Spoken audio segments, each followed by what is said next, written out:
He had his money's worth. Absolutely. You want to do that? I had to say him oddly, but it's for free today. He said my word, but I just had to go through the motion. Absolutely. I would myself seeing a guest like that. Those type of catches with matches. And not the fact that it's Chris Gale, it's just the beauty of the catch. But for him, getting up there and putting it down at age 41, and he is on 38 from 38. He's getting close to his age, 38 from 38, and this guy still has everything going for him in cricket, especially in the shorter version. I think he's king of the hill. Stephen Taylor is on 18 from 18, so they're strolling in the park, batting at 100. He extends his arm but can't pass the point fielder.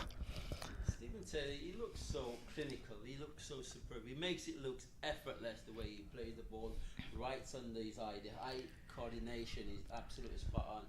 And he can be a massive player as well. He's a big player in this sort of tournament. I remember in the T10 tournament, he got Myrtle Grove to the quarter-final, I think, last year in the T10 championship.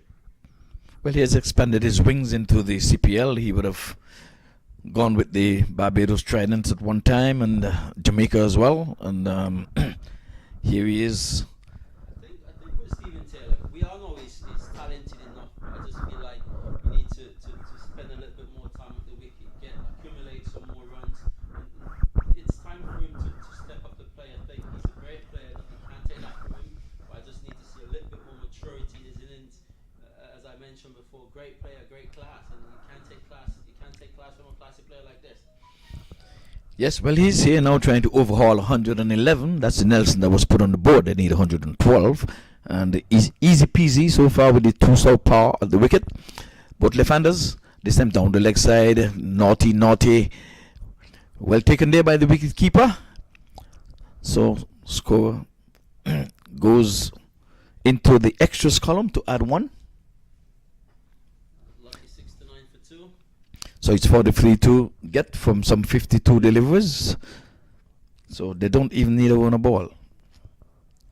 So would we see the first 50 in this inning? Well, we are still some 12 runs short of that as far as Chris Gale is concerned. And some 32 runs away from Mr. Taylor. Who will get there first? If they had to get there. You definitely, in a day like this, you'd have to put your money on Chris Gale. He's more established, and it's just a matter of time before he's Nah, come on, you're very biased. I mean, Stephen Taylor is on strike now, and you're telling me that he cannot get to 50 before Chris Gale?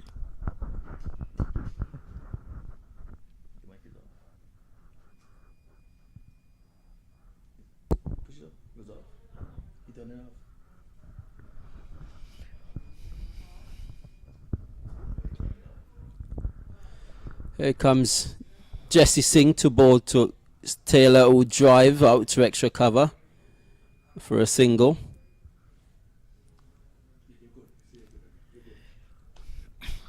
So we've gone off from 69 to 70, and Taylor goes up to 19, and Gale is still on 38. And Taylor would have advanced one more. So let's see who would get to the 50 first. Absolutely, I'm putting the money on Chris Gale, being the fact, as we mentioned earlier, he's more established at the wicket, and he's putting maximum respect to the bowlers. He's not just coming out here flashing bat. He's conducting in his innings in a professional manner,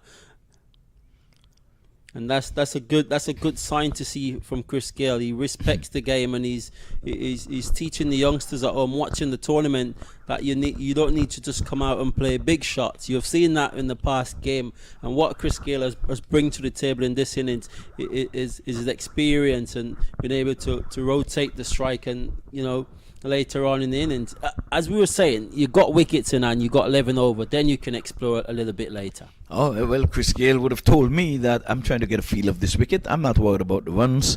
That's easy peasy. I'm just trying to get a good feel of this ground, where the wind is coming, where the background and the side screen and everything. He's trying to pick out every blade of grass to see where he can score runs, especially when the big one comes up. Coming up next, we have Fidel Edwards going to be showcasing his talent. Yeah, very, very excited game next on Very talented bunch of fellas. But earlier we were mentioning about Stephen Taylor and his responsibility in terms of the CPL. Oh, he has gotten contract with Barbados, Trident, Jamaica Tallow as well. But we were saying that he needs to, put a little bit more maturity in his innings and fluidity and get things on the way. He's a great player, classy player, very effortless the way he plays the ball under his eye. But he just needs to keep that momentum and get a little bit more focus, and he will be one to look out for in the future. Well, he's already one to look out for because he has a big name in these parts, and like I say, getting onto the international forum, then he just have to just put it out there. Who knows, he might be getting these contracts around the world because T20 cricket is being played all around the world. And you and I know he's a very experienced player, classy, but my thing is that I just need a little bit more maturity from him, and that would put the icing on the cake for me, because Stephen Taylor plays absolutely magnificent wherever he plays. So I just need a little bit more maturity from Taylor, and that will polish it off for me. Well, he's partnering Chris Gale, so what better person to be in the middle with? I would imagine. I did an interview with him in his early days. Oh, and he's bowled him! Chris Gale went gung-ho, and his middle stump went lights, camera, action. The first sign of aggression we saw from Chris Gale, and he seemed to be very dejected, and he's like wondering what in the world just happened. He took his eyes off that ball, and he was trying to swing that ball out of the park as if to say, change the ball, please. Well, good stuff from Devendra Bishoo. Coming to the attack, and he got one that didn't turn much. He just skid off the wicket. Chris Gale play across the line, looking to advance at mid wicket, but Bishoo play smart cricket, dragging it down the pitch. Kept a little bit low, but very good, very smart cricket from Devendra Bishoo. Yeah, he showed no respect for Devendra Bishoo there. Remember, Devendra Bishoo would have represented the West Indies 7 times in the 2020 arena, so he is no newcomer in terms of 2020 cricket, so he would have done that at the highest level 7 times for the West Indies. But Chris Gale, very disappointed, but he showed no respect for Mr. Bishoo because that was his very first delivery, and he just as if closed his eyes and swing and a miss. But it's not baseball where you have to be getting 3 strikes and you're out. 1 struck and you are gone. So Chris Gale would have made somewhat 39 from 40, just 41? 40. So a new man to the wicket is Kamran Khan. Let's see what his contribution will be in terms among the runs scored yet today. So it stands 71-3, 12.1 over been bowled. Stephen Taylor is still a nut out at the other hand. He's on 19 from 22. Required run rate 5.2. Well, we're going to welcome Audley Watson into the come box.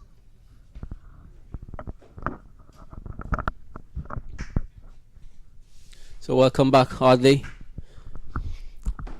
You've been watching the game. What's your insight? What are you thinking at the minute? Chris Gale's gone for 39. What's your thoughts about that? Mr. Gale was taking his time, seemingly was just waiting to unleash those tomahawks out of the ground. But then Bishoo had other ideas. He said, look, Mr. Gale, I have no respect for you. I'm going to come and attack your wicket. And if you miss, I'm going to be hitting. And that was exactly what happened as he walked off rather dejectedly, But that's cricket. The universe boss is gone, but then there are a few games to come, so he will have to make up for that. Well, that's a good start. That's good momentum with him. He just didn't get it as explosive as the fans probably would want him to, but he conducted himself decent, and he played proper cricket shots to all parts of the ground, but just didn't get a chance to accelerate today. And Stephen Taylor, he likes the ball turned away from him, so this could be a very good competition between Bishoo and Taylor. Well, we know that Stephen Taylor loved to bat against spin bowling.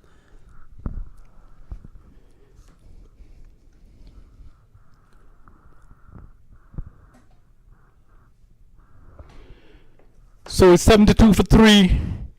Run rate of 5.7. Required run rate 5.5. Only 3 wickets down. Do you see a change of plan here? I don't think that's necessary at the moment.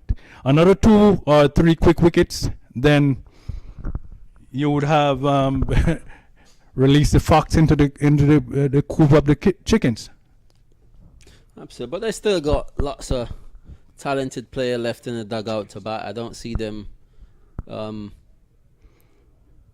messing up. At the moment, just 40 from 42 balls. And any given day, you would say yes. That's an easy reachable target. Oh, definitely. With 7 wickets in hand, I think it should be an easy stroll in the park. But who knows? Absolutely. At this point, I just want to take the time out to just send a shout out to all the cricket viewers around the world that tune into MAQ TV.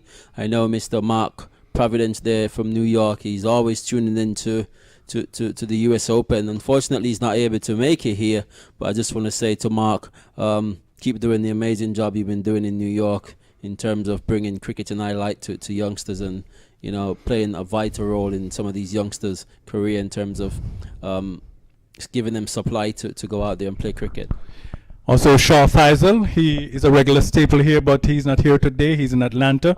But I think he'll be coming in tomorrow or thereabout. So, shout out to Shaw. Absolutely. And all the viewers around the world, the Caribbean, whatever continent you're in, just keep tuning into MAQ TV. This is the station for cricket. Live from Lauderhill, the Broward County Stadium. Oh, that's a loud appeal. Umpire not interested. Right. Even from here, you can see that was going down the leg side. Way down the leg side.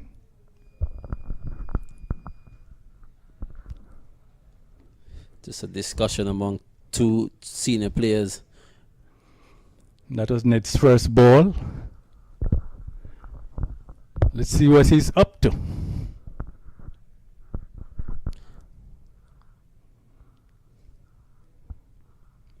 It's coming down to the wire.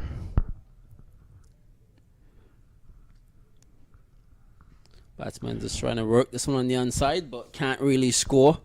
So, tidy stuff from 22 yards here. Tidy stuff. Yeah, I must say they are really redeeming themselves.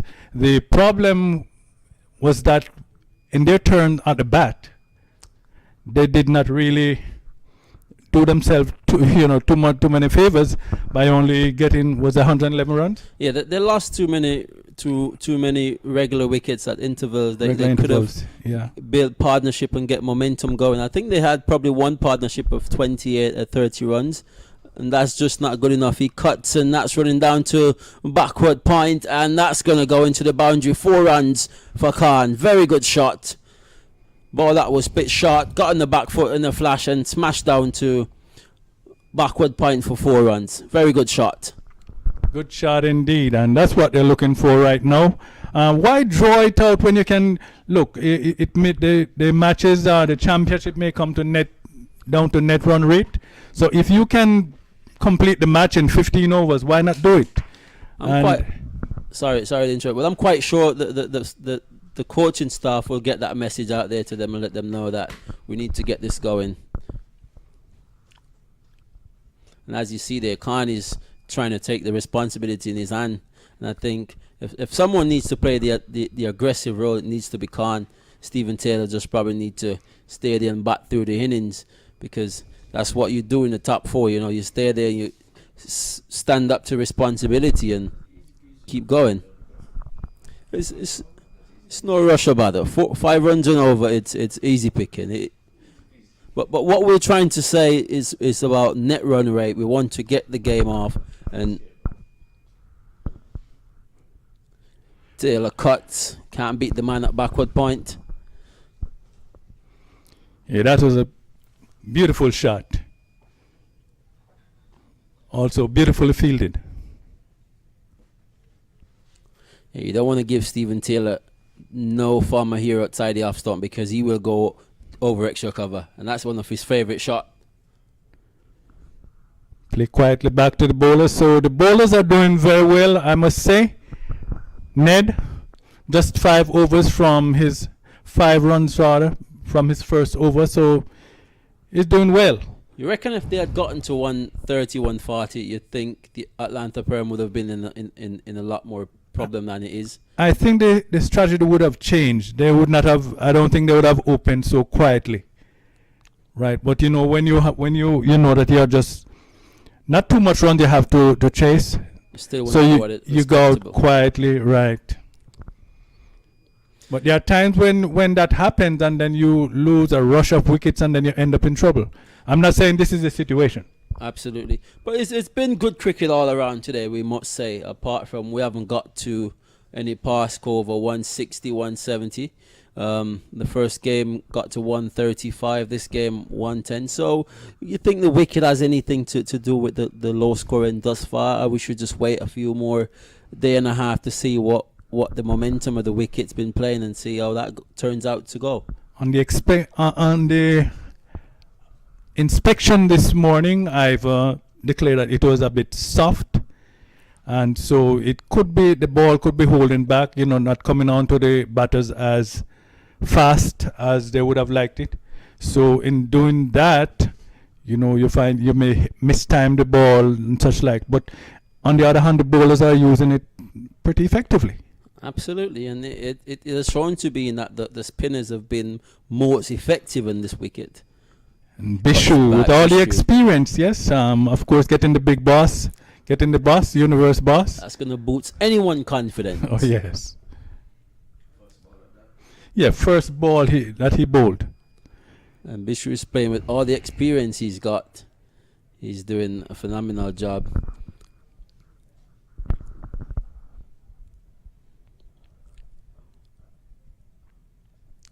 So after 14.4, we got a score of 78 for 3. Stephen Taylor 19 from 27. We've got Khan 7 from 10. And just so you a reminder, they're only chasing a 112 for victory. Bishu. Taylor swept well. Oh, very vibrant effort down there. Back with a square, but wasn't able to cut it off, and Stephen moved up to 23 of 28. Very good shot from Taylor. He was down in his knee quite early, and execution of the shot was absolutely spot on. And this is what you want to, you being a captain, this is what you want to see from your players, the effort that you're putting in. It's not a whole lot of score they've got to defend. And at this time, see your guys are going out, putting 150% out. It makes you feel good. Absolutely. Almost a little clash as they try to scamper a single in. Not really scamper, amble, just amble a single. I guess both GPSs go in the same direction. And that thing can be so wrong sometimes. Absolutely. I've seen it so many times and so many occasions where batsmen just jogging through for a single, probably just having something meditating on the mind, not really paying attention to where they run into and barrage into their partner. But nevertheless, that did not happen in this occasion. So the scoreboard flashes 29 from 30 balls. So it's 5 overs, less than a run a ball.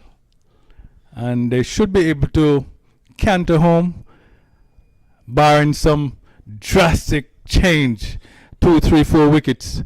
Well, I'm reading it that Stephen Taylor is going to go after this over. I think he's going to try and get probably 10, 15 runs from this over.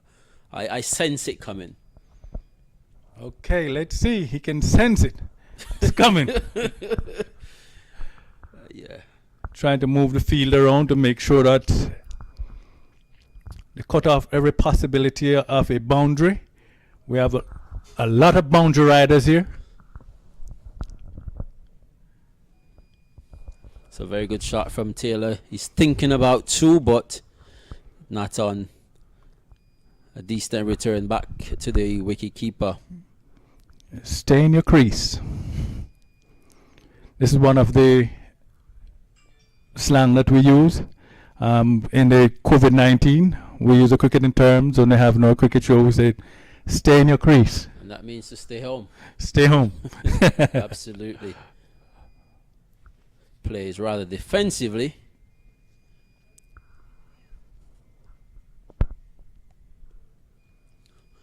But Ned been bowling really, really well. He's keeping things pretty tight at the minute. He has bowled 8 balls so far for 6 runs. Very pretty tidy. Very good. That will be a single. No extra cover, but it's well covered by a fielder down there.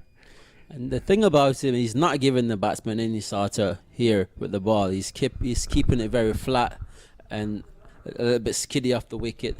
Because once you give Stephen Taylor any opportunity with flight, he's going to chip down the wicket or he's going to launch you over cover. Release those arms. So smart bowling from Ned. He went across the line.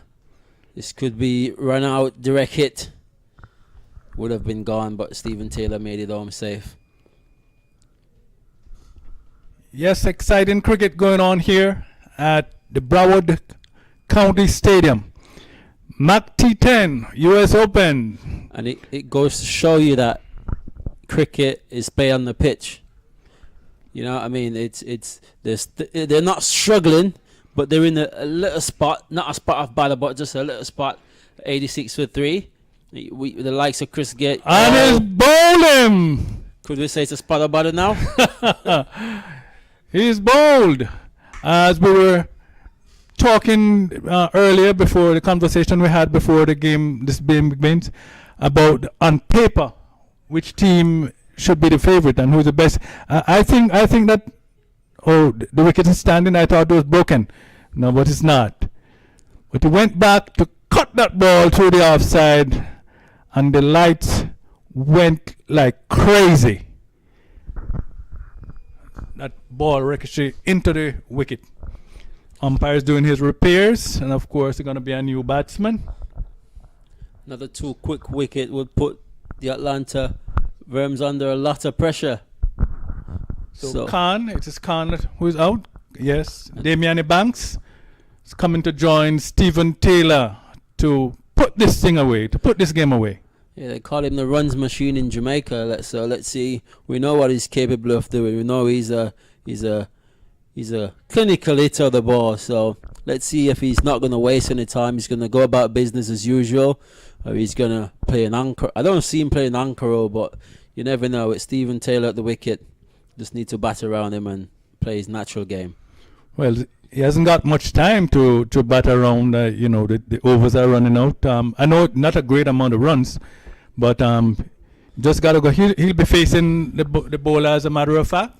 So let's see if he's going to take a look first before he launched the ball straight at us over here in the commentator's booth. Well, he doesn't have a lot of time to look because he got 1 ball left in this over, and this bowler is bowling really well, is Ned. So let's see who will be more victorious. Another wicket down, it could be disastrous, I think. No Stephen run out. Taylor trying to get a quick single, but Ebanks wasn't interested. Great call from Ebanks there. They could have been in a lot of danger, so stay in your crease. The COVID term would say stay at home, and there's no need for that kind of. No need for panic. Just need to stay at the wicket and play and get. They need 26 from 24, so it's not very far off.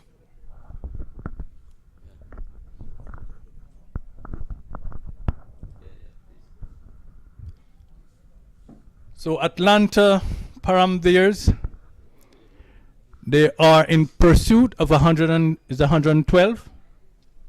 So far, they are 86 for 4 and 24 balls, 24 legal deliveries to go. Bishu has gotten 2 overs so far. I've gotten 1 wicket for 7 runs. Devendra Bishu. And he got the wicket of the big fish, of course. Absolutely, and that's the same delivery that he gave to Chris Gale earlier. one that doesn't turn much, it just goes straight through. Stephen Taylor was equal to the task. Oh, Taylor goes over mid-wicket. No need to move. That's gone about 15 rows back in the stand. Taylor is ready for business. He needs to go. Completely out of here. Completely out of here, saying, Mr. Bishu, I have no respect for you. Probably Stephen Taylor saying, hey, you know what? You're in my backyard. It's time to go home and get my dinner. So I'm going to finish this game right away. Yeah, he's saying just about time to get this thing over with. We have been playing around for too long. Now it's time to get out of here. And the maturity, what we speak about, has been displayed from Stephen Taylor. A very good shot. Excellent shot. Oh, he cuts again down to point. They should get two easily. A good return. But the batsmen are in quite comfortable there, hardly. Yes, super cover. Make sure that it wasn't going to be a 4. So they ran 2.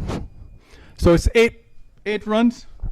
And for a very small total, that I must commend 22 yards again for, you know, the fighting spirit. They haven't given up. They have played tremendous cricket in terms of the second half, in terms of their bowling and their feeling has been absolutely tremendous.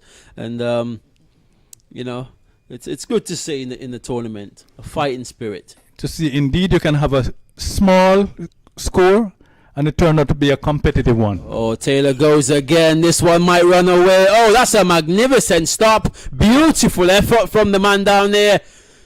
Absolutely magnificent. Those sorts of effort, I tell you, glorious.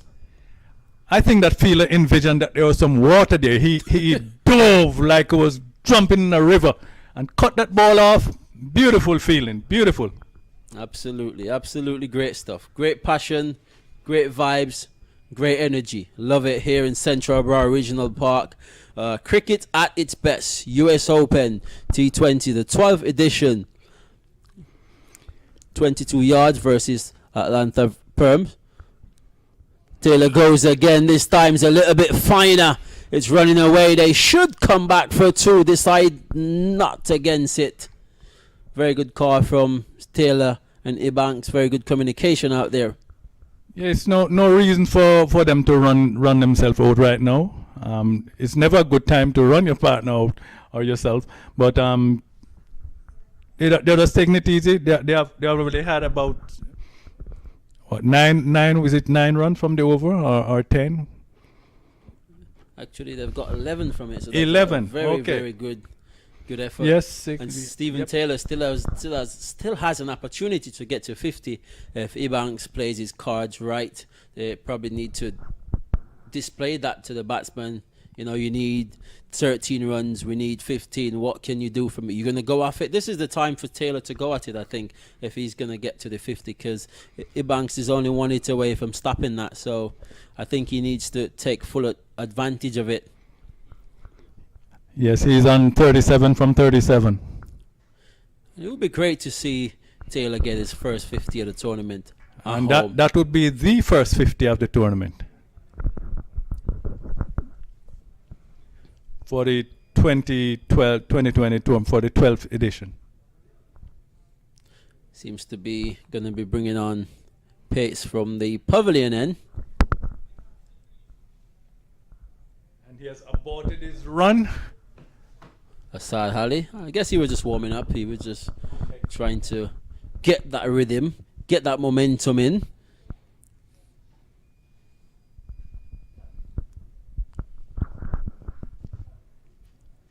Asad Ali, the man back in into the attack for the first time, it seems.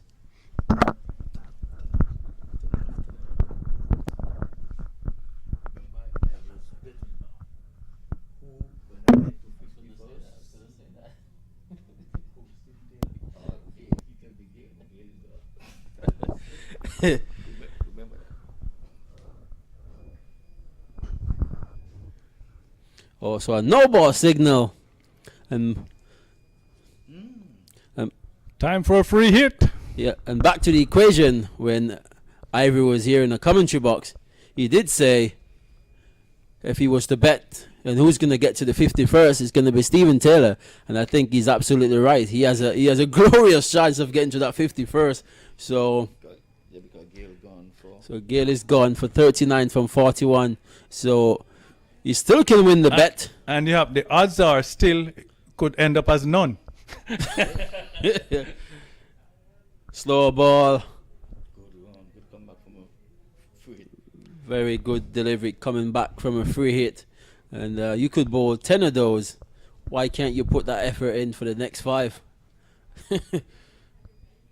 Well, I don't think they're going to play towards the 50 for Taylor because, you know, a win is more important than getting a 50 for Taylor. So 3 points on the board is more crucial. I'm quite sure that the management staff and the... Yeah, but my point was the race is not for the swift. For those who can endure. Gale had a higher number. It didn't mean he'll get there first. So that's one for the coaches, from the coach's book. Okay. Here you hear it from the man himself, Ivory.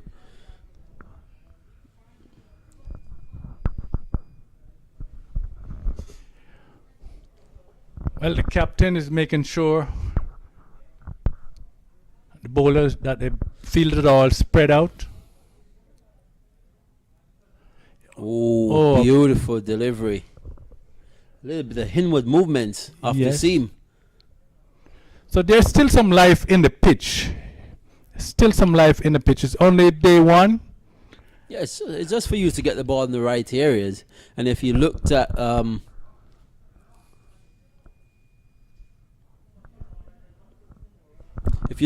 first game, there was something in it for the fast bowlers. So it's just for you to put that in the extra effort in there as a fast bowler, for you to be rewarded. Wayne Parnell took 3 wickets, maybe the man of the match, who knows? A very good shot off the pad. They should come back for 2 easily. A Banks is off the mark with a glorious shot through mid-wicket for 2. Very destructive player. Played against him myself in St. Elizabeth, Jamaica, a couple of years ago. And I can tell you, he's a clinical player, very talented young man. I think should have probably gone on to represent Jamaica and West Indies. Partnership 15. In no time.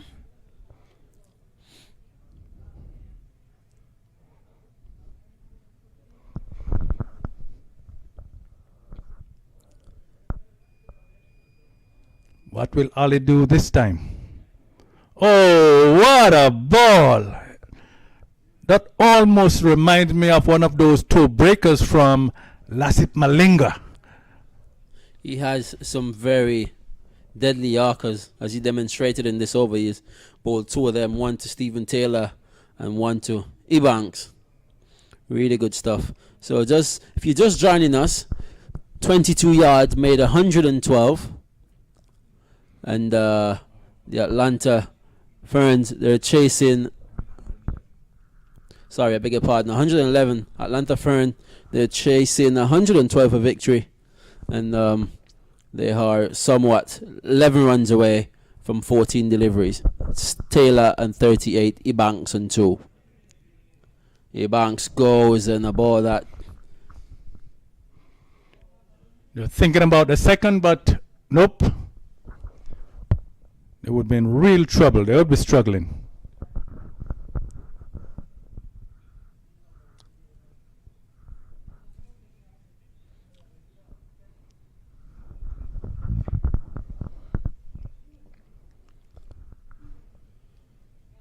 So 1 ball to go. Stephen Taylor, and he's on 38.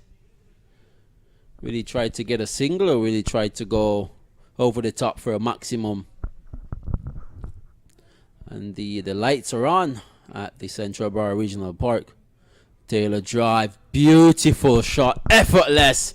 There should be at least two in this one. Great picked up from Jesse Singh. But that was a very elegant, Laura-looking shot from Stephen Taylor. I tell you about the lad. He's such an effortless player when he plays the ball.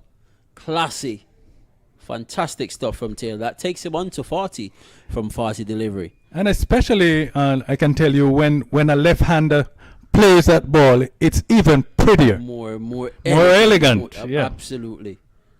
And the thing about Stephen Taylor too, he does play under the eye coordination. He's right underneath his eye, and that's something a coach would tell you: get your foot to the pitch, get your high and get over it. And that's exactly what Taylor did. And he looks really good. 40 from 40, very good stuff from Taylor.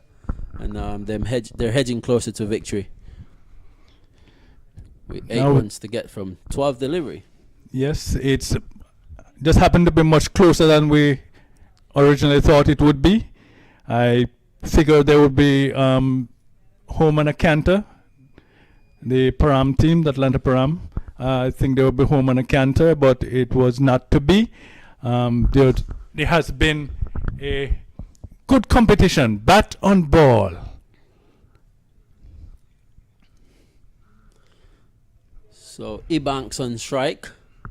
Will he try to get a single and get Taylor on strike, or will he try to finish it? I think the best route to go is probably finish the match in this over. I think Ebanks will try to capitalize. So a decent day, great weather, great cricket. Oh, the weather has been absolutely beautiful. I can recall some years it's cold, it's windy, it's rain and more rain. Nothing like that this year, at least so far. Today it's been beautiful weather, sunshine, a little cloud cover and everything, but no rain. Yeah, absolutely. I remember 2 seasons ago, 2 years ago, I think, and when we got here, it was just so windy and cold. And really below, Florida's the type of weather we are accustomed to here in Florida. What it reminded me as I was looking over the top, and I was like, "Am I in Yorkshire, England?" And I realized that it's just the nature of life. Things changes. Yeah. So through the weather, so to the game. 5 from 10, 5 runs, 10 balls, are possibly 1 shot away. Smart cricket from Taylor, very smart cricket. He's not trying to give his wicket away, and that's something we spoke about earlier. It's about him playing more mature and getting the job finished. You got exactly what you're asking for, I can say. You got exactly that. Still a possible 1 shot away. No. Just a little shiver there from McCarthy. And them two have been playing in New York against each other very quite often. I saw them in the final of one of the New York leagues. Stephen gave him a dose of his medicine. No, this is pretty interesting. It's getting to be pretty interesting, I can say.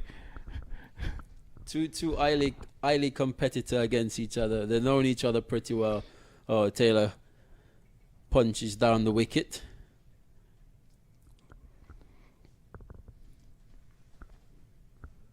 So it's 4 from 8.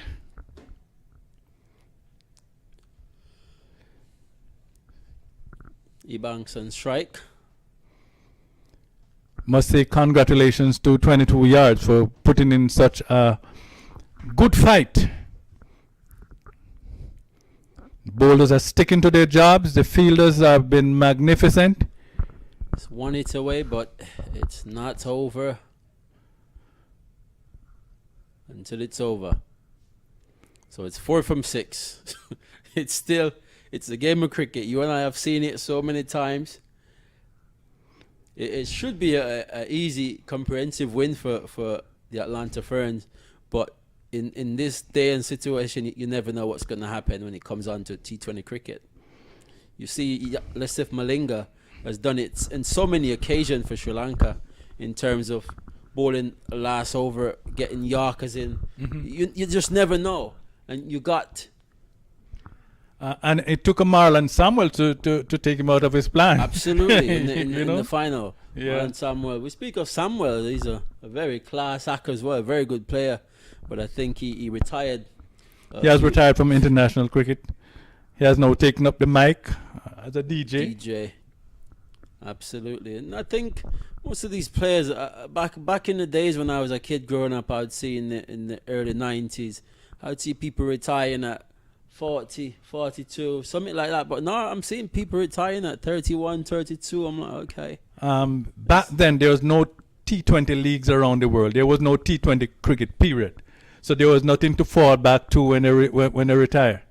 No, if they have the ability, because some players can play across all three formats, 4 when you add T10, and some just can't. And if he is one of those players that has the ability to play across all the formats. So people are retiring early, and they are going around the circuit. If they are drafted to play in the T20 leagues, then that's exactly what's happening. So they're not going home to relax or become an umpire. Absolutely. Well, you're definitely right. You've seen that throughout the years the game have changed significantly, and players are now getting more opportunity financially in terms of back in the days. You know what I would like to see? I was thinking about it a couple of days ago. Brian Lara playing T20 in his prime. I think What about Sir Viv? Sir Viv Richard. Honestly, I didn't really see much of Sir Viv Richard, growing up. Oh, you're So, pretty young. I've seen clips and I've seen Yes. highlights. I've seen lots of highlights, and I've seen on this shock TV he was. So it definitely would I be. know my you have to 11 talk as well. about players in your era. I understand. Not necessarily, but just trying to put that into place. But definitely. Yeah. Well, we saw Brian Lara here. I think he scored a century. I think it was in one of Lawrence Rowe's matches that were put on here. They forgot the name of it right now. I know it. But he made a century here. No, it's down to the wire. Are you taking a look at the equation? It's 3 runs and it's 4 balls. Wow. Who really thought that this would have ever happened? It would have come down to this. Wow. It's 1 hit away, but you've seen Asad Ali. He's been bowling wicket to wicket. He's been getting very good Yorkers in there, and if he can get 2 or 3 more Yorkers in there, it could be dangerous. Are you smelling an upset here? Well, you never know. It's the nature of cricket. I would love to see an upset in this tournament, just so that the big guns. And they reminded us that it's 22 yards. Absolutely. That's the best part. We own this thing. This is 22 yards. 22 yards. Yeah, they are the owners. 22 yards. So.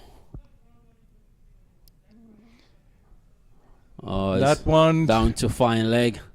They've gone for 1. Good throw. 3 from 2. The wickets lit up over there, but of course the batter was in his crease. No damage done as far as getting out. We must commend 22 yards again. They've been doing really phenomenal in terms of their fight back in the second half of their innings. Not even the most enthusiastic cricketer, was looking to. We can hear the what they call it in the background here, Bazula, blowing in the background here. Yes. Taylor, why did you leave it so late? Well, you left everything this late, man. You caused us to be biting our fingers, and we're thinking about biting our toenails when we run out of fingers. but eventually, they won with 2 balls to spare. It was a close one, a very modest total of 111, and 22 yards. I must say, defended themselves real well, and A little animosity. Let's not pay that too much attention. It's just the nature of the game. yes. So that's the ending of this game. We will be carrying a 3rd match, but we're waiting for Ivor Henry.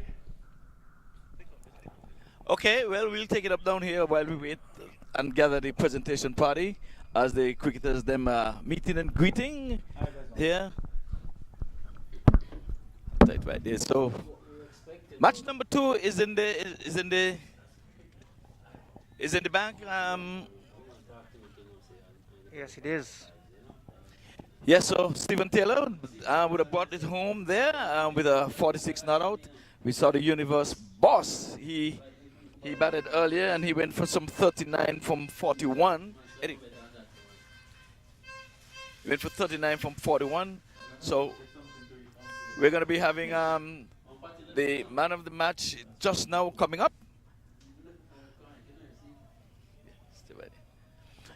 So well, we had some good scores. We had some good scores in this match. Chasing 111, and you know who would have done the damage at 111?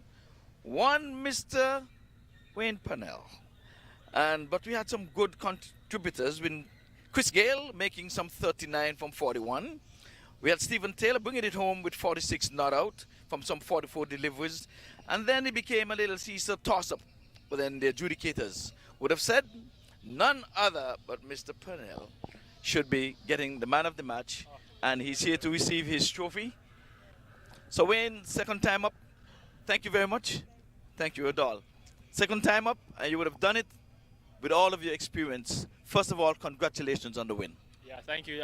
As skipper Emred obviously mentioned earlier, these small totals are quite tricky, but I think Taylor probably showed his class there at the back end to obviously see us through. Okay, what's the instruction for Chris Gale to take it easy or to get a feel of the wicket, and knowing that he has other matches to play, because that's not his normal batting style, but at least he looked good and comfortable? Yeah, I think Chris obviously has experience, so I think he adapted because the wicket was very slow, and obviously with them bowling spinners in the power play actually made it quite tricky for him. But you know, he obviously got us off to a decent start, and it was all about trying to get two decent partnerships, and that probably was the difference in the match. Definitely, it was a good partnership between him and Taylor, and it's a joy to see two southpaw at the same time. I wonder how difficult it would have been for the bowlers bowling to two left-handers. Yeah, I mean these guys just showed their class. I mean, Chris has played over 400 or 500 games. You know, Taylor showed his class, having played here in the US, you know, for many years. So getting those two experienced guys, you know, getting that crucial partnership was, you know, really good. But just mentioning earlier, our spin twins were actually really good. Kari Pia and Akil Hussain. Yeah, thank you. Well, I know you're going to be saying congratulations to MAQ for making it happen here, cricket in South Florida. Yeah, obviously Mac's been doing great work here. I was actually with his team 2 years ago, so it was obviously nice coming for my first time then. Second time around now, it's great to see that it's obviously grown. So congratulations, and hopefully it just gets bigger every year. Okay, MAQ, you have to say a word or two, because this young man came in, took 3 for 29. It's not always easy in 2020 cricket to pick up 3 wickets. That's like a 50 or 100. Yeah, he's a good bowler, as you've seen, and then he came to play with us a few years back, and I'm glad to see him again. And especially cricket is pandemic situations in all over the world, and this is the first one is happening in USA, and thanks for you guys coming and participating and still keeping life on the crickets in America. MAQ, I'm going to ask a serious question. How did the US All-Star lose a giant of a man like this who would have played for you in the past? No, they didn't lose anything because the US All-Star, as long as play, that's what matters. US Open is a player for the US Open. It's not just for my teams. I don't have teams, and I actually leagues owner. So US Open my league. So is either way he play for any team is my players. Well, Eddie just whispered in my ears and say he is a franchise player and he was picked up by another team, and it's all good for cricket. So again, thanks for coming through. Wish you all the best in the upcoming matches for you and your team. Show off your trophy. You can show it off to the camera over there. That's the man of the match. We thank you.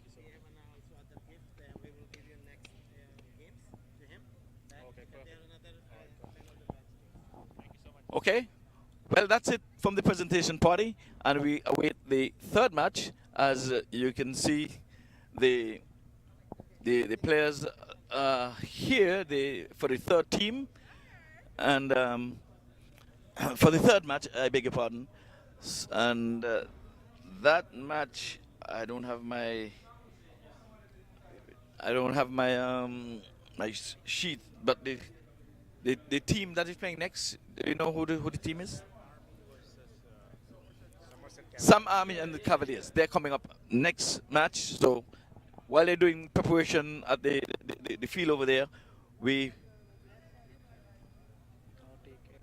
Take this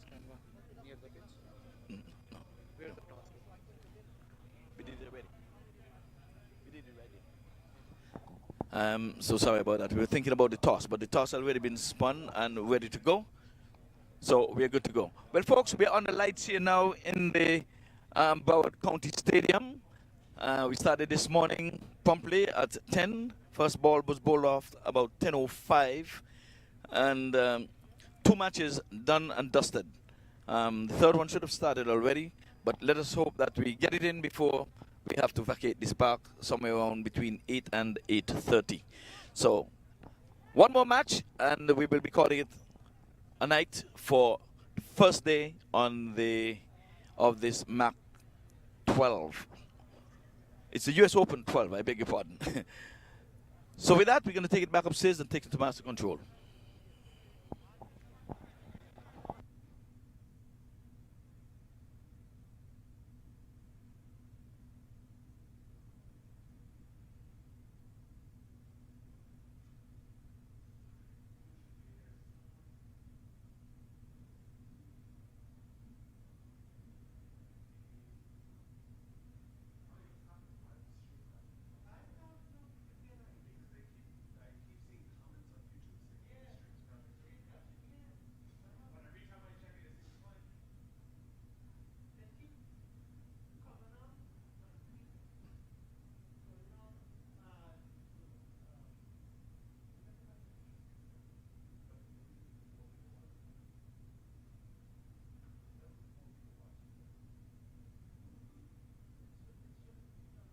All right, well, we're going to have a panoramic view of the field and playing area here. So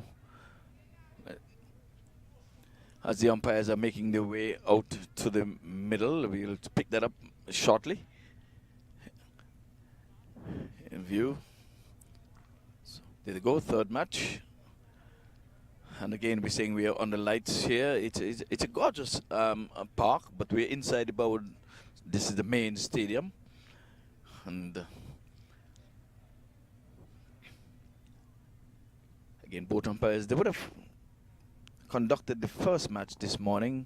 So here it is, they're doing third. So they would have skipped one, would have rested their eyes and their legs and arms. I'm sure they're saying hopefully we wouldn't have to be stretching our arms for too many wides, because you have to reload and come again with wide bowling.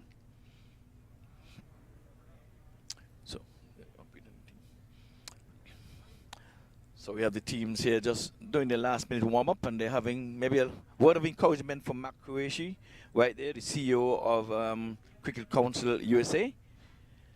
So the players are making their way out onto the field because we're off to a little late start for the third match. But hopefully we can make up time in the air. And the other team on the other end over there, they're going to be doing the batting. So they are taking their last minute knock up and getting a feel of a bat and ball. So we're going to be in for a good encounter in this, the third match. It's been a long day, but nonetheless, we will endure to the end. Once again, you know, no spectators are allowed. So the folks that you're seeing in the background there, they're over in the nets. They're cricketers, but they're not really spectators. They're part of the happenings here, but they're net practicing, and that's all that's happening here in far view. As you can see, we're zooming in on those cricketers over there having a knock or breaking a sweat. Maybe their coaches are working on fine-tuning a few things. But for whatever it's worth, this is the biggest match in all of North America, the US Open. And this is number 12. So Samp Army, they are going to be taking first knock. They were told that they have to bat. They could have forfeited and do nothing. But they're up to take the invitation to take first knock. So they're going to try to set a target. Hopefully it'll be one to their liking. But in the end, we hope that cricket will win. That's what we're saying. So, Danny, who's in charge of the umpires here, you can see him on screen there, dishing out his last instructions. guess he's trying to get the batters to coming. He's making his way over. They were taking the last minute team picture, and he's trying to just push them a little faster. But I don't think all of his 11 guys are on the field as yet. So Danny, I don't think that the batters are gonna really make their way until they see most of the fielders are in place. You can see the batters there waiting on the boundary edge. They're here waiting for the proceeding to start. They're waiting for the fielders to get in place, and perhaps they're going to make their mind up who's going to take the first strike, who's going to be bowling. Maybe they're looking for a little psychological advantage. They're decked out in purple.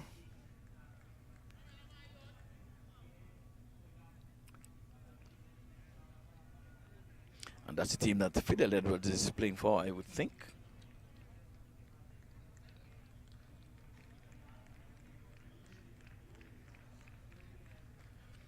So there goes the applause for the batters now making their way to the middle. So much appreciated by the teammate.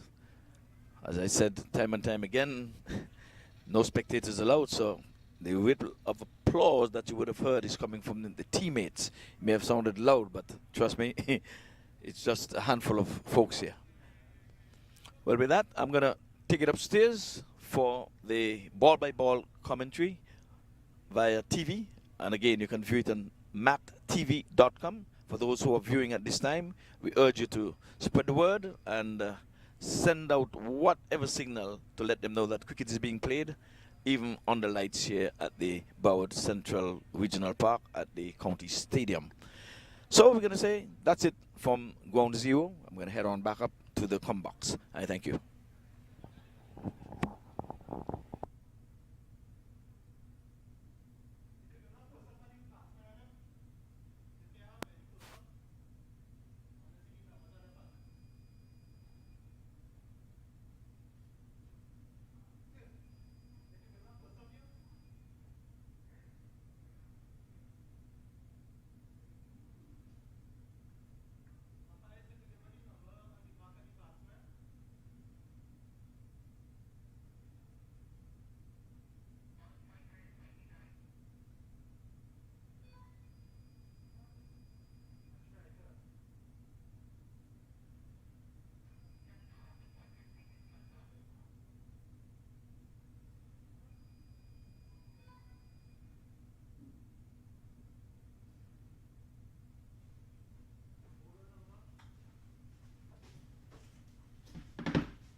So we're back at the Broward County Stadium. Eddie Edwards along with Audley Watson.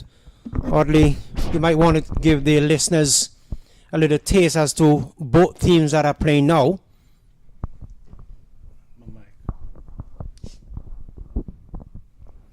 So as soon as Audley is mic'd up, we're ready to go.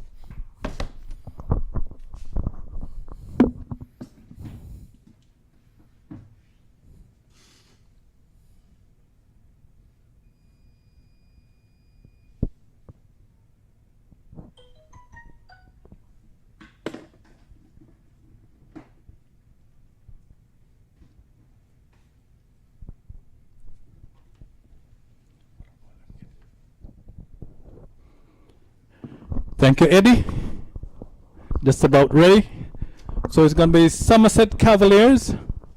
They'll be playing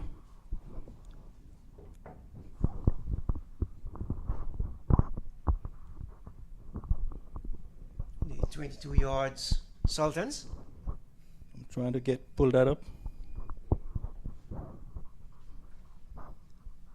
And the Cavaliers being captained by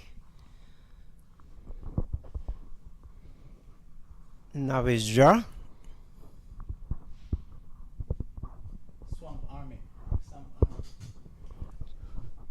So it's the Somerset Cavaliers and the Swamp Army. They'll be doing duel at this time. And opening bat for the batting team, Shandapal Hemraj, West Man. Indian representative. Man out of Guyana. Yes.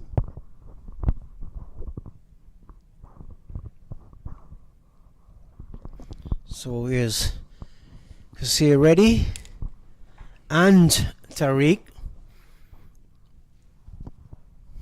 My correction, Hemraj is a bowler.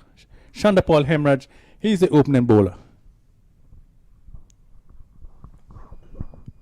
We just want to make sure that we get it right.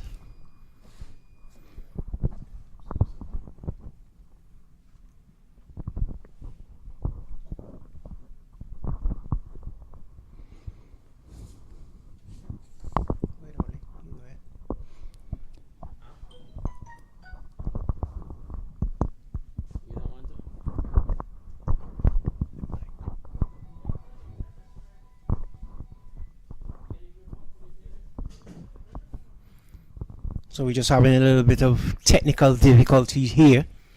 Just trying to make sure that the technician rectify the problem. So we apologize.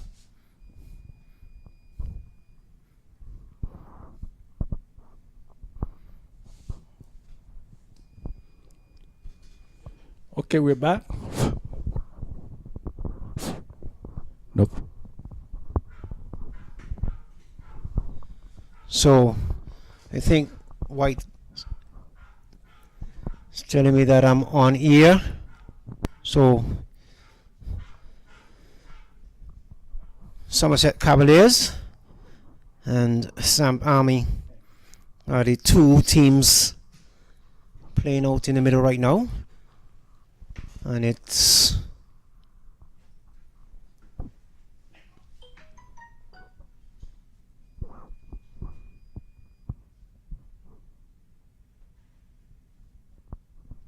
one over for 1 run. So we're into over number 2. Steady, very quiet start so far. Just 1 run, and we're in the second over. We have the lights on here at the Central Broward County Stadium. Mr. White will be stepping in right now.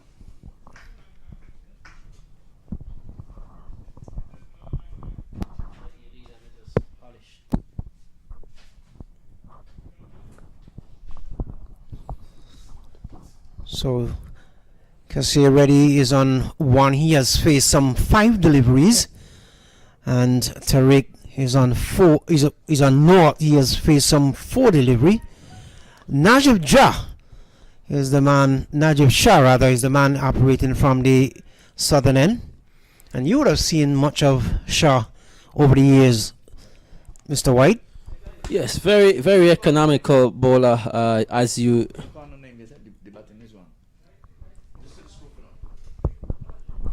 So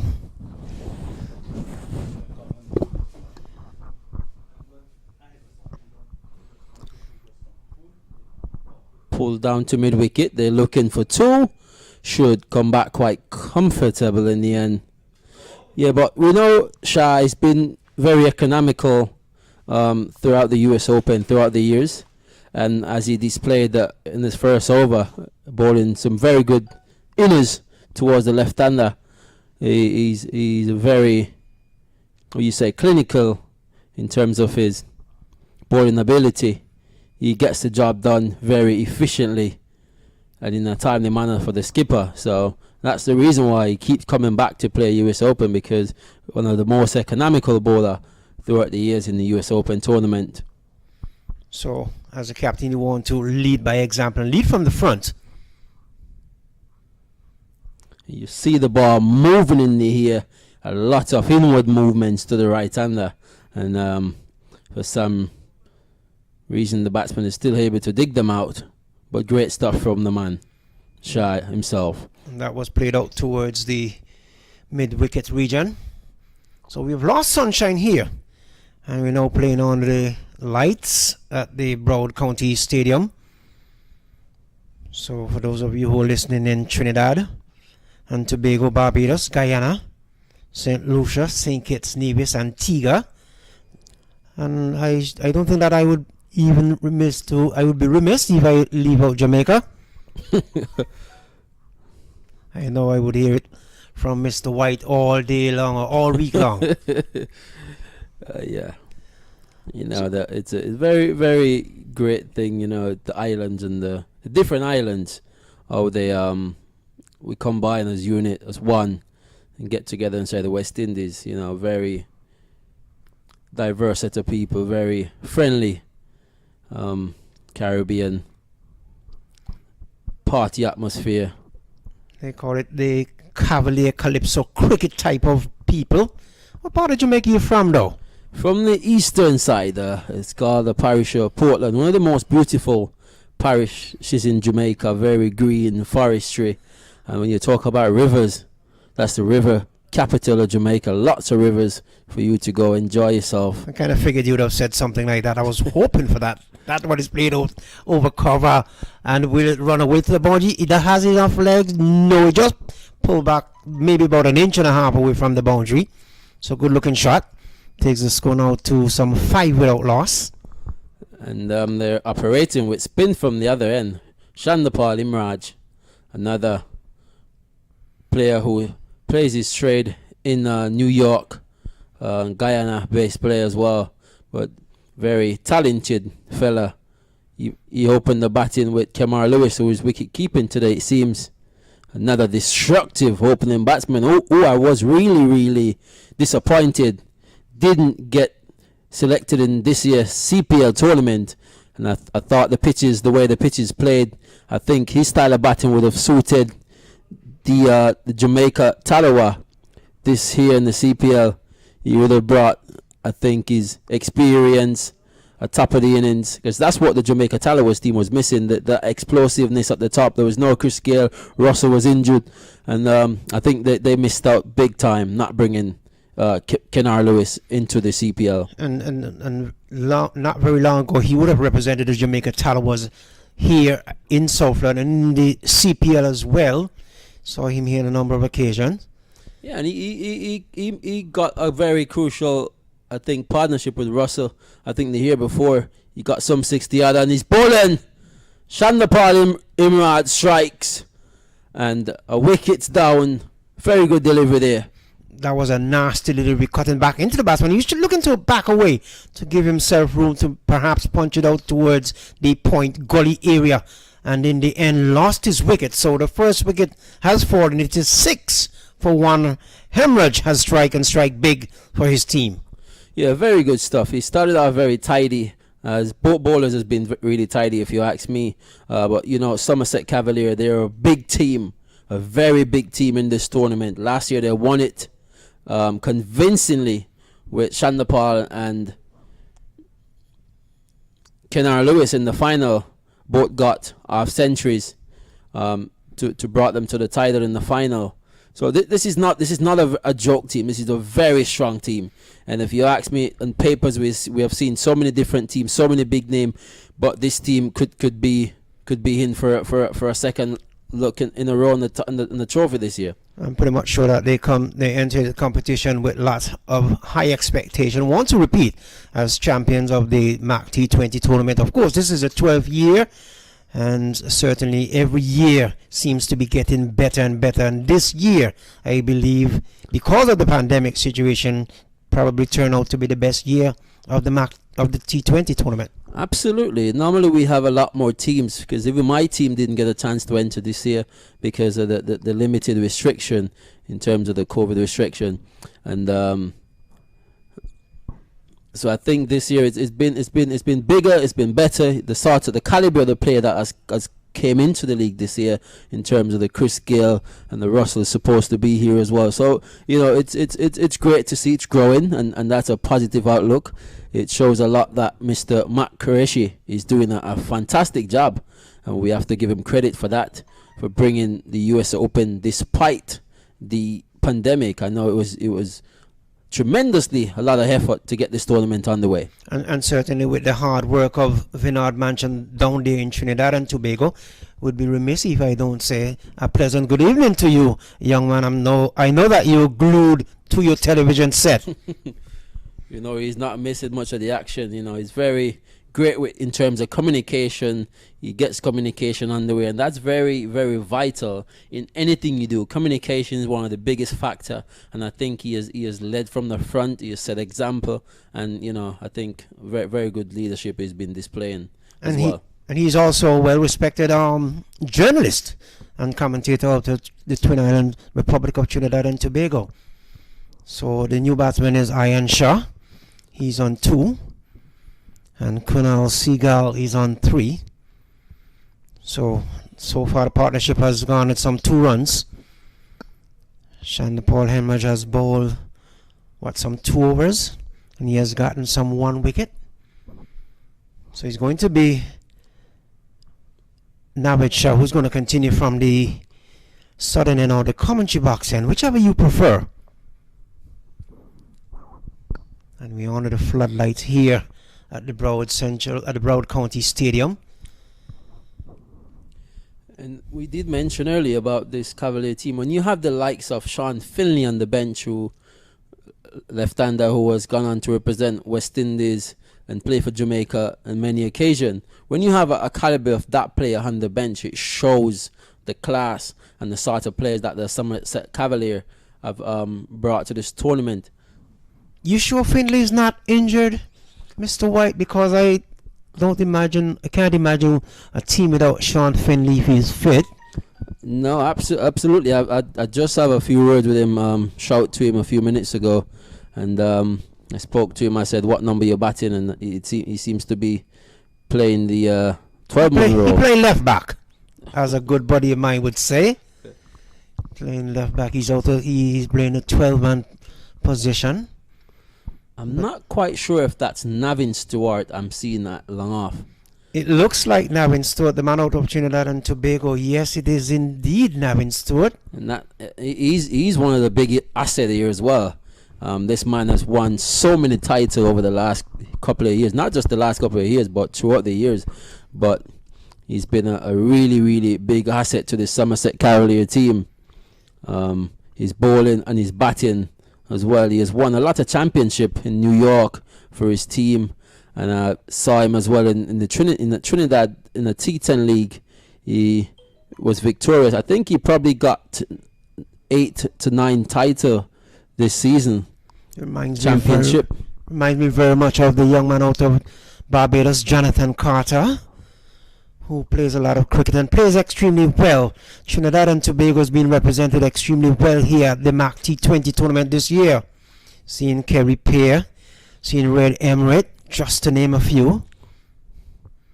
Kerry Pear, he's been really, really economical to every tournament you've seen him in, with the West Indies, with the CPL, and here again he's shown his class and his act, and you know it's a good exhibition to see these guys coming out and displayed, you know, really, really sensible and smart cricket. Real professionalism they portrayed here. Kerry Pear. So we're just waiting on the batsman now to put on his left glove. Taking him an eternity to do that. He's just about ready now. Settles into his stance. Await the arrival of, is it Navid Shah? He was struck in the helmet the delivery before.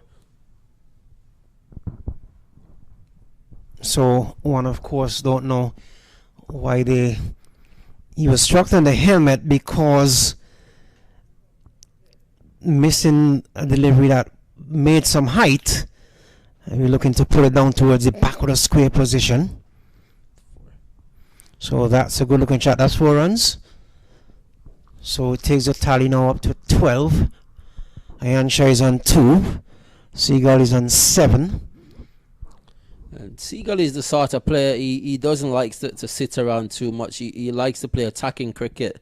And if he gets going, it could be fire rackets out there tonight.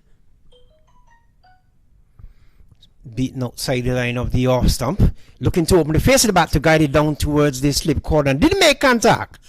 And sometimes the ball can play tricks with you, and certainly Navichar can move that ball at the very last moment. And if you look at that delivery, that specific delivery, the first couple of deliveries went into the right-hander. Well, that one pitched and moved away from the right-hander. So this bowler has some tricks up his sleeve, and he's doing a wonderful exhibition of those tonight. Under the light, the ball will move around a bit. Oh, he goes over extra cover. Beautiful looking shot. It looks he's going to run away to the boundary. Very good work there from Navin Stewart, restricting the batsman for 2, but very good looking shot there from the batsman.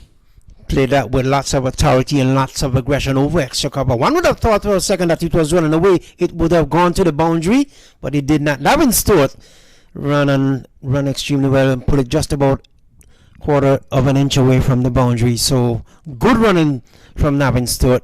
14 it is for a loss of 1. And we have just seen the completion of over number 4.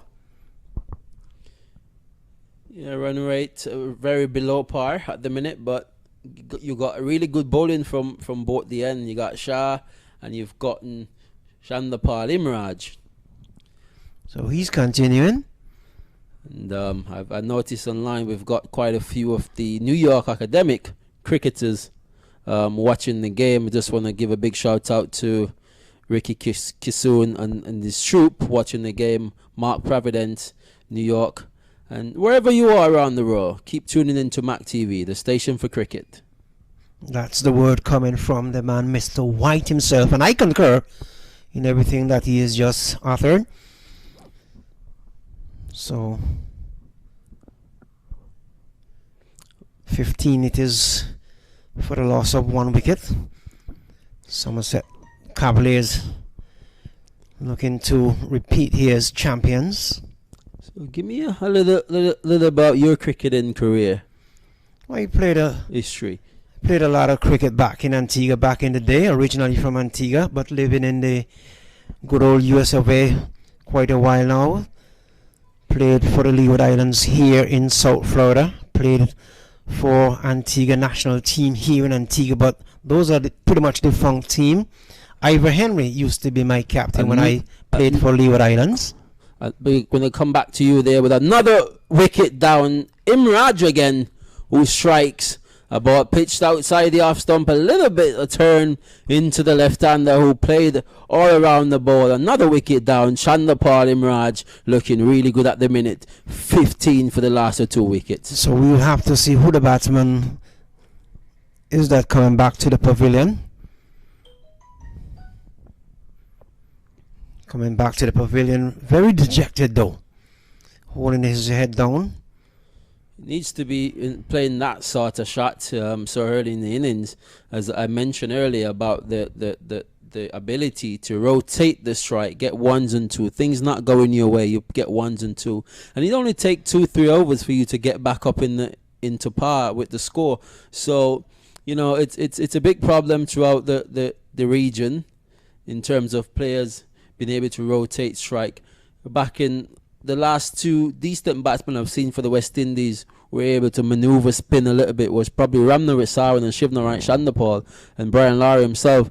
Apart from that, in the 2000 hero of cricket for West Indies, I haven't really seen much of West Indies batsmen being able to maneuver, get 1s and 2 and rotate the strike. And that's one of the biggest problems when it comes on to cricket in the region, batsmen being able to rotate the strike and play smart cricket. Well, this is 220. Everybody wants to go gung-ho. Everybody wants to hit 6s and 4s. Everybody wants to get aggressive from ball 1. Yeah, but if you've been watching the nature of the first 2 games, it all came down to that sort of equation where you saw Chris Gale.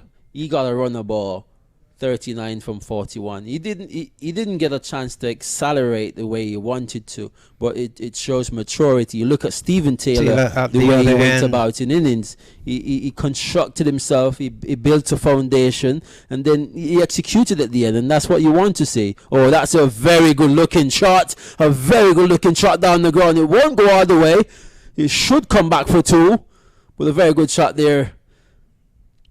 Yes, indeed. The ball that was pitched up right in his half, right in his quarter, right in his bedroom, and he took it apart hard and high. Didn't get the distance, though, that he was looking for.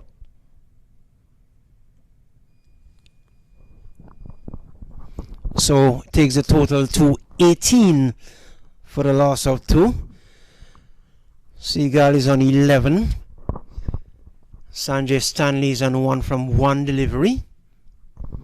And the Somerset Cavaliers want to put the shackles on the batters of the Samp Army team.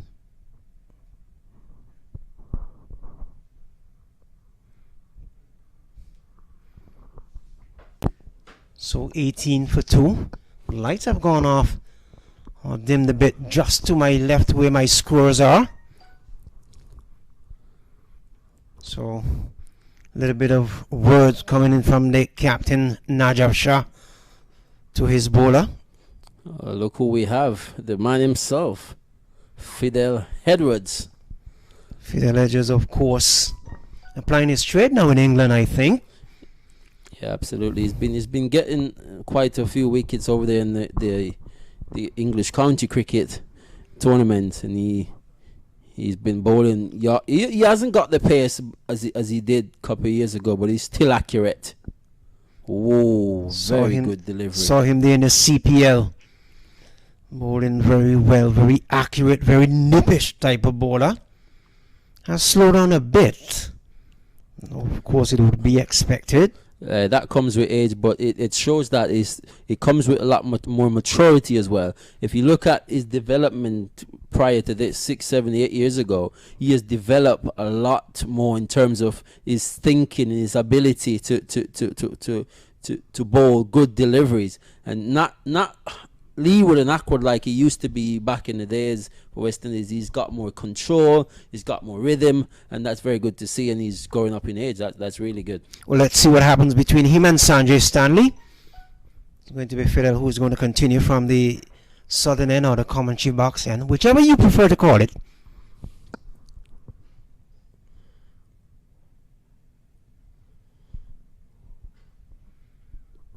Played into the mid-on position. The man himself, Najaf Shah, comes across to his left to field. The batsman cannot get a run. 18 it is for 2.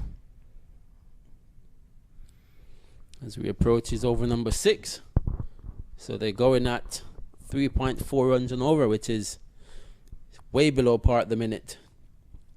I think this Samp Army team need a little bit more experience at the top of the order. If you look at the batsmen that have gone through probably a fracture of inexperience, I would say, the downfall of this team at the minute.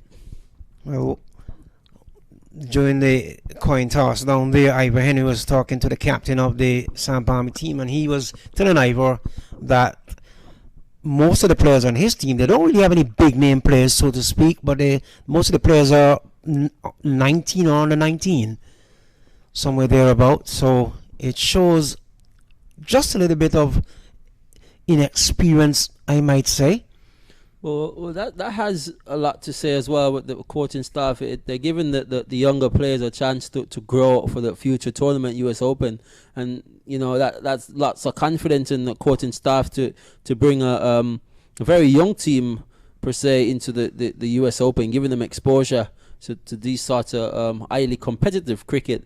And that's really good. That's really good to see. Really good to see. And if you know I'm sure they will learn a lot from this. They might have create a few upsets in this tournament, and that would be good. That would be really good to see if they can create some upset in this tournament as the underdog. You want to harness a good crop so that you can prepare for the future.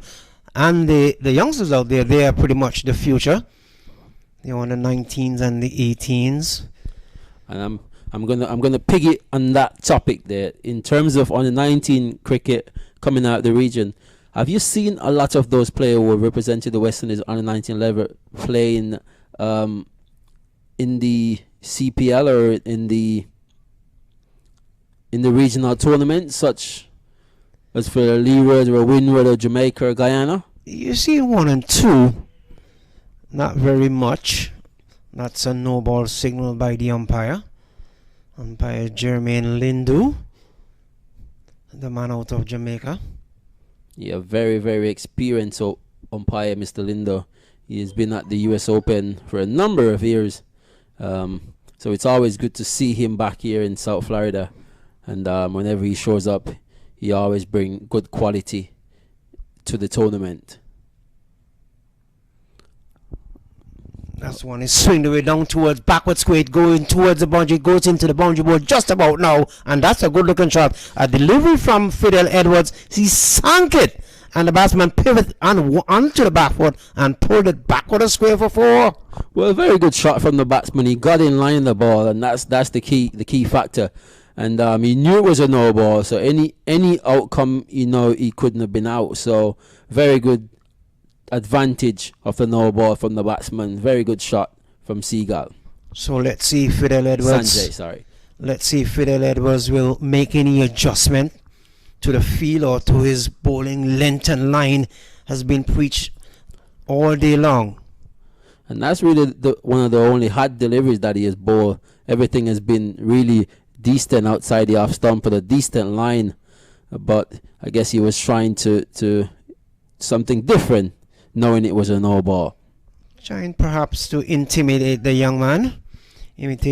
Imitation, they say, is the best form of flattery. And I'm pretty much sure that the young man was not shaken up. He took on Fidel Edwards and pulled him away backward a square for 4. Samp Army is on 23. 23 it is for 2.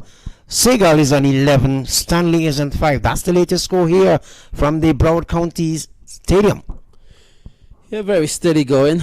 They need to probably top the gear up a little bit, get some runs on the board, because they only gotten 24 from 6 overs. The power play has been finished, so it's a lot more room to rotate, get 1s and 2, and build a momentum, start a partnership. Sometimes I look at captains and I say, well, you have 2 men outside the circle and the batter's not really scoring runs, but at the end of the power play, you changes the field and then you start leaking runs. Does that really make sense in most cases?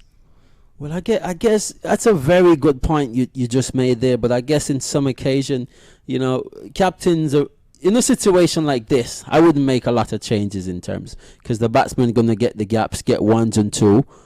And in a situation like this, I probably get 1 or 2 more than one more outside, probably 3, and just keep applying the pressure, keep them can't scoring, and from there on. So at this rate they're going, any prediction as what a total they might crawl to? Well, the way they're going, I'm looking at probably a 120, 110. But you never know. As we always say in this format of the game, T20 cricket, it's a format where anything can change in 5 overs. You can get 70, 80 yards from 5 overs, so you never know. I don't want to predict this early in the game. I don't want you to predict when it's later either. I want to make sure I get a good prediction so I can keep tab on you, because people tracking it. Absolutely. Ivor Henry told me I have to keep my eyes on you because you're a very slippery guy. Slipper to handle, right? My good friend Ivor Henry. Absolutely. Amazing individual, Mr. Henry. A good guy. Enjoy working with him. Throughout the years, he's bring a lot of, excitement to the commentary box. A lot of, enthusiastic, his energy and everything. It's just a complete individual, human being. You see him outside of cricket, he's the same nice gentleman that he is in the commentary box. So that's wonderful to see. I agree with you. 24 it is for 2, and we're into over number 7. Some 6.5 overs ball. 25 for 2. So we'll basically see most of the big guns that's supposed to be come in the tournament and play. So, but we haven't seen the explosiveness of Christopher Gale. We saw just a little piece early on today, but perhaps just waiting for the right moment, the right time to explore. Yeah, and he wasn't under any immense pressure to go for big shots and try to be explosive. I think he played a smart innings, and that's what his team required at the moment, and that's what he contributed. And you can't blame him for the fantastic innings that he played. Saw him here on a couple of occasions, particularly against New Zealand way back when, and then he came up against India, but had to pull out of that T20 game. Evan Lewis, the young man from Trinidad and Tobago, actually replaced Christopher Gale and actually made 100 in the T20 against India. West Indies end up on one that came as well. So we have seen a lot of players from this team.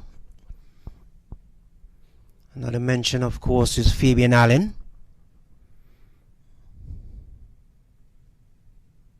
Talk about Kerry Peer and his calm and cavalier approach. 26 it is for 2. Yep, you mentioned Evan Lewis, and you've got quite a few more of these young lad.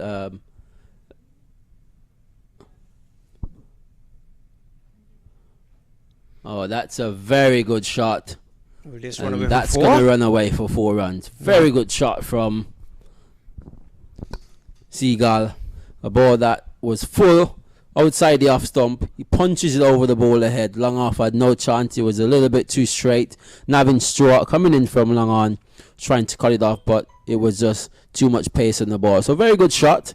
And it seems as if they want to put the acceleration on. Maybe that's the word that came in from the dressing room. Sometimes you never know, with these players and all this technology that goes on. So umpire Linda now is telling the captain and Fidel Edwards to get on with it. Doesn't want to waste more time. Very stern man, won't you say? Absolutely. Is showing that he's in charge and he's trying to get things on the way, and it's only important that he's in charge out there in the middle, and he has to take responsibility, and that's exactly what he's doing, and that's good example of great leadership. Well, something is happening out in the middle there, because seeing the Somerset players and the captain Najib Shah has gone up to the umpire and the discussion continue. Based on my analysis of it, it has nothing to do with the batting team. So I think it's not a big factor. You see them smiling and having a great time. So I think it's more of a. Might be very well Fidel Edwards might be going into that little box that umpire always warns you about. Territory. In the dangerous territory, dangerous area. Well protected area. We're still trying to get word from our correspondent to see what's going on, but so the last wicket to fall was Iron Shah bowl. Shandapal Hemraj for 2. We're into over number 8. So whatever it is, they're having a hard time getting to the bottom of it to rectify the problem, so you're not missing any cricket here. So it's 30 for 2, and the Army keeps marching on. 30 for 2 after 7.1, well below the T20 standard at the minute, but it only takes a over a 2 to get things back on track. So what's your favorite Jamaican dish though? Okay, so favorite, I would have to go. It's a lot of things that I like in terms of Jamaican dish. So honestly, I'd go baked bean and sawfish. Honestly, so you're not a Kingston man, because just about every Jamaican that I meet, where you from, they have a tendency telling me they're from Kingston. Well, you're not the only one. 90% of the Jamaicans that I've met here anywhere in America, I say, where are you from? It's Kingston. What is so unique about Kingston, though? Can you tell me and tell my audience? Kingston is just a very vibrant place. You know, it's the capital of Jamaica, and you know, you always hear a lot of, you know, good stuff about Kingston. You know, so people, because it's a very populous city in Jamaica, or parish, as you would say. People, you know, people from different parts of the world would be more familiarized with Ocho Rios or Kingston or Montego Bay. So when you ask someone where they're from, they're gonna say Kingston, because they probably say a Westmoreland. Your first thing is gonna be like a West. Where is that? So people tend to gravitate to saying Kingston or Ocho Rios or Montego Bay. But me, I always go for Portland because that's where I'm from. I'm not a big fan of Kingston, honestly. I'm more of the Ocho Rios type of guy, the touristy style. Yeah, that's me mostly. But when I meet Jamaicans and I start talking, they say, "What part of Jamaica you from?" I say, "Are you serious?" They say, "No, for real. What part of Jamaica you from? Kingston?" I said, "No, guess." They say, "You're from Portland." I said, "No, I'm from Antigua." And they're like, "You talk just like us." I said, "No. You guys talk like we."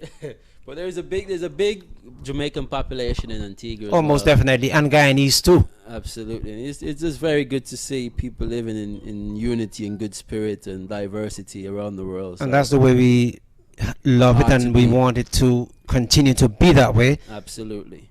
Has to be a brother's keeper. You know, that's the best way of life. You know, respecting each other, showing each other love. Because the way things are going, you know, you watch the news every day. It's like, bam, somebody's out. You know, just spread the love, walk with love, talk with love, and this place will be a better place. I totally agree with you. I couldn't said it any better. I don't think that Shakespeare could have said it any better. Not even Ivor Henry or Audley Watson could have said it any better than you did. Absolutely. So give me an insight in terms of what's going on in Antigua, because I've got a brother down there, but I want to know what's going on down there in terms of the pandemic and how you guys are coping with it. Well, the last time I saw the news or listened to the news, I think they had something like maybe 3 cases of the COVID, and 120 something was in quarantine, both in private quarantine and in government quarantine. It's not that big of a deal down there per se. The government is trying to keep it on the wraps, just like every country in the Western Hemisphere, trying to do your best under these circumstances. And now that the vaccine has been made available, just have to sit back and relax and let's see what happens. Absolutely. And you know, the way that I've seen people gravitating to people and just being a brother's keeper, I think, you know, this virus has shown us a way to get closer to each other and live as one. So that's it's a positive side on the virus, honestly. So what part of Antigua your brother is living in? St. John's? Not quite sure, to be honest. I don't know if he's watching this live broadcast. But maybe he might text you and say, "Well, I'm in St. John's, or I'm in Green Bay, Grace Farm, Cooksville, Donovan's, Five Islands." Who knows? That's definitely a conversation I need to have with him next time we have a Please do. So it seems like we're getting back to the business here. They had a problem with the ball because I saw the umpires came out with the ball and umpire Lindu was tossing it up in the air. So the problem seems to have solved now. And the Sampton Army, they're on 30 for 2. Stanley's on 6 from some 10 deliveries. Seagal is on 17 from 20. Fidel Edwards none for 9 from 1.1 over.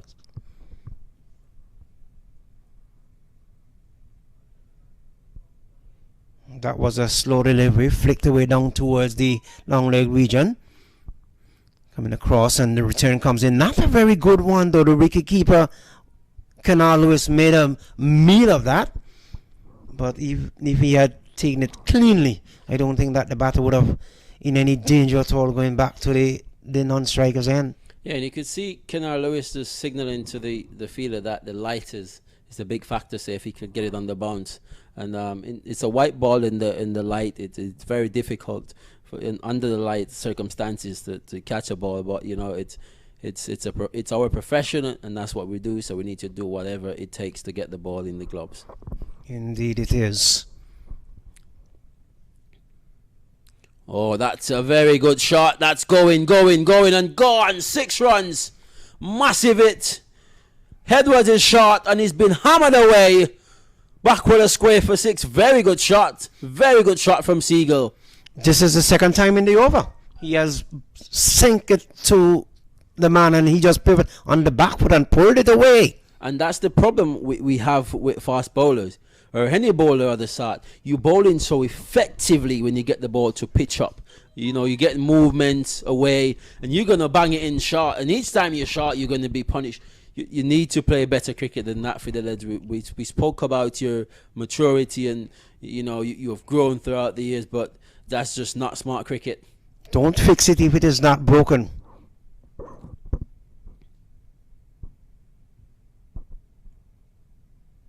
Again, more effective delivery, not as short as the one before, but a one that you would say probably back of a length with a little bit of height on it, which is decent in these sort of situation. Cramping the batsman for room as well.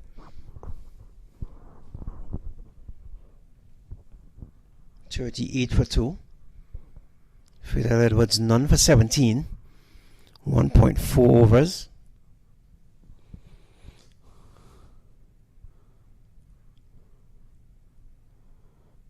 Very good. Chip out to mid-wicket. They're trying to go through for 3.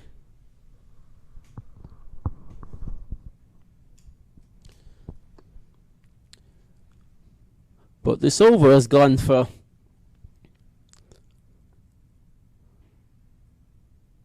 14 runs thus far. Fidel Edwards, a little bit expensive in this over, one would say, in the fashion of the game, in terms of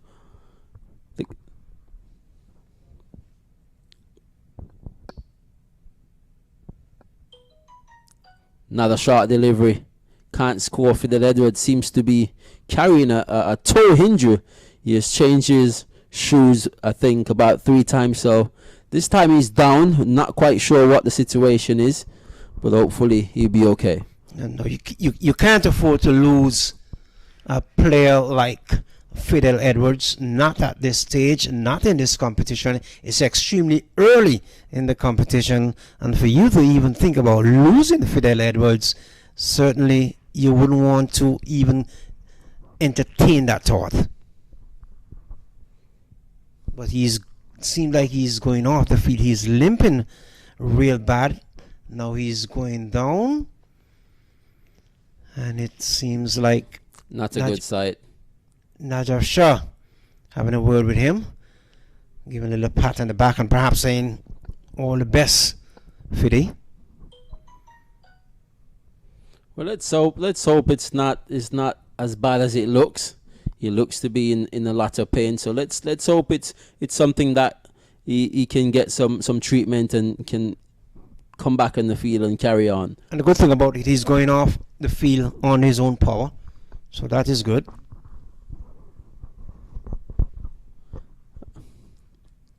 So after 8 overs, the score is 40 for 2.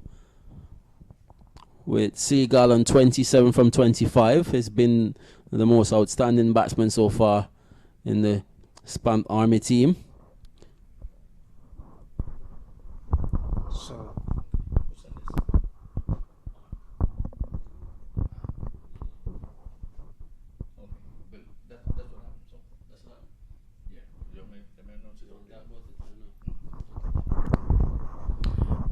But I guess folks, you would have wondered what was the hold up a while ago. Well, saliva was placed on the ball, and that's not allowed in cricket. So, well, of course, the rules are you can have your 3 warnings, your 2 warnings, and then the 3rd warning, you're out of the game. But in this case, they would have had to sanitize the ball and then get the play started again. So, for those viewers who was wondering what was happening there, it's just habit, a person accustomed putting the saliva on the ball, but because of COVID-19, that's not allowed anymore. That's part of the playing conditions, not allowed. Absolutely. Thank you very much, Ivor, for that information. Very valid information brought through the commentary box from Ivory. There, Eddie. Tell the organizers, Ivor, to give you a raise. You're always on the job, always up front. This one is swinging about towards long on, but wouldn't get to the boundary because the man is out there in the deep. Not very much light out there at long on.